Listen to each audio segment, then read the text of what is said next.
ప్రియులరా, ప్రభు అయిన యేసుక్రీస్తు నామములో మీకందరికీ శుభములు, వందనాలు. మత్తయి సువార్తలో ఆయన కొండ మీద చేసిన ప్రసంగంలో నుండి ఆయన బోధనలో కొన్ని విషయాలు మనం తెలుసుకుంటూ ఉన్నాం. ధర్మశాస్త్రమును యేసు ప్రభు చక్కగా వివరించి చెప్పటాన్ని మనం గమనిస్తాం. ఆజ్ఞలు ఏమి చెప్తున్నాయంటే, నరహత్య చేయవద్దు, నీ తండ్రిని నీ తల్లిని సన్మానింపము, వ్యభిచరింపకూడదు, దొంగిలకూడదు, అబద్ధ సాక్ష్యము పలుకకూడదు, నీ పొరుగు వానిది ఏది ఆశింపకూడదు అని ఇలాగున దేవుని ఆజ్ఞల గురించి మనం చదువుకుంటూ ఉంటాం.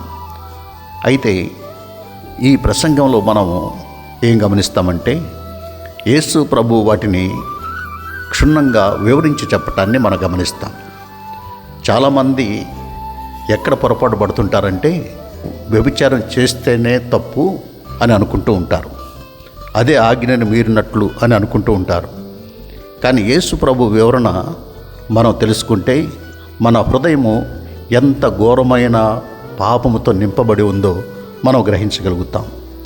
వ్యభిచారం చేయవద్దని చెప్పబడిన మాట మీరు విన్నారు కదా, నేను మీతో చెప్పినదేమనగా అని యేసయ్య చెప్పిన మాట ఏమిటంటే, ఒక స్త్రీని మోహపు చూపుతో చూచు ప్రతివాడు అప్పుడే తన హృదయమందు ఆమెతో వ్యభిచారం చేసిన వాడగును అని వ్యభిచారమును గురించిన ఆజ్ఞలో ఎంత చక్కటి వివరణ ఇచ్చారో గమనించండి.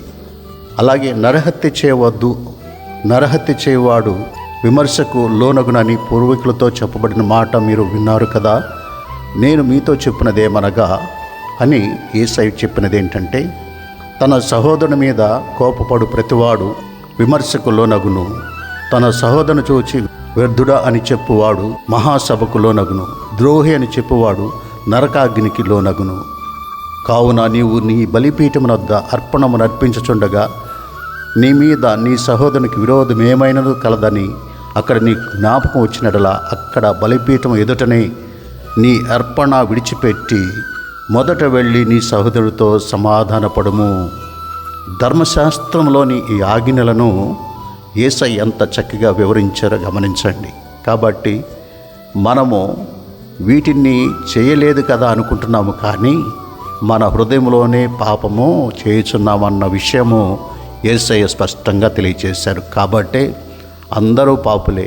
యేసయ్య మన కొరకు ఈ లోకానికి దిగి వచ్చి మన పాపమంతటిని కొట్టివేయటానికి తన రక్తమును చిందించి మన దోషమంతటిని ఆయన తొలగించారు.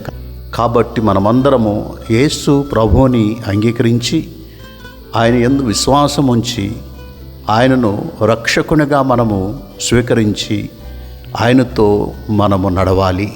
ప్రభు అట్టి భాగ్యమును మనకందరికి దయచేయునుగాక. ఆమేన్.